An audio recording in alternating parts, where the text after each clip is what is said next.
Sementara itu pemirsa, para pelaku usaha pariwisata di Kabupaten Klungkung kecewa dengan pemerintah pusat. Bantuan pemerintah bagi usaha pariwisata BPUP dari Kemenparekraf RI tak bisa direalisasikan karena terbentur persyaratan yang berat.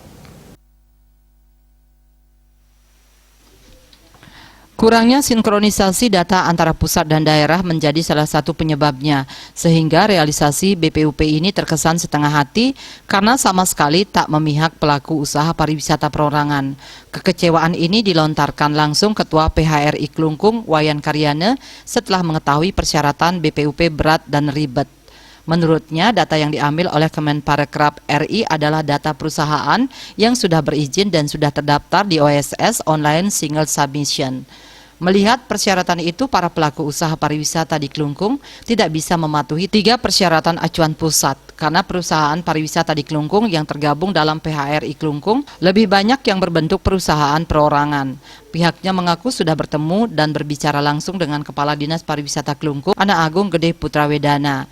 Menurut Karyana, situasi ini membuktikan tidak sinkronnya data kabupaten dengan pusat.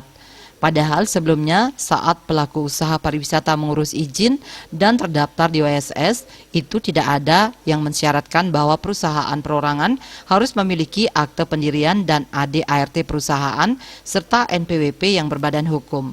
Ia kecewa kenapa pemerintah pusat tidak melihat realitas di lapangan untuk menyalurkan BPUP senilai 4 juta rupiah. Pusat hanya berpatokan pada perusahaan besar. Ia pun mempertanyakan bantuan ini sesungguhnya hanya diperuntukkan untuk perusahaan besar atau seluruh pelaku usaha pariwisata. Jika demikian terkesan tak adil bagi semua pemilik usaha pariwisata yang terdampak. Karyana menyarankan sebaiknya pemerintah pusat tetap mengacu pada data yang sudah tercantum pada OSS. Semua data perusahaan pariwisata sudah terdaftar di sana karena sudah terdaftar secara online. Sementara Kepala Dinas Pariwisata Klungkung, Ana Agung Gede Putrawedana, mengakui kondisinya memang seperti itu, berdasarkan juknis dari Kemenparekraf RI. Setiap pelaku usaha pariwisata harus menyampaikan kelengkapan dokumen sesuai persyaratan dan diverifikasi.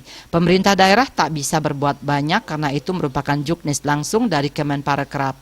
Bagiarto Bali Pos melaporkan.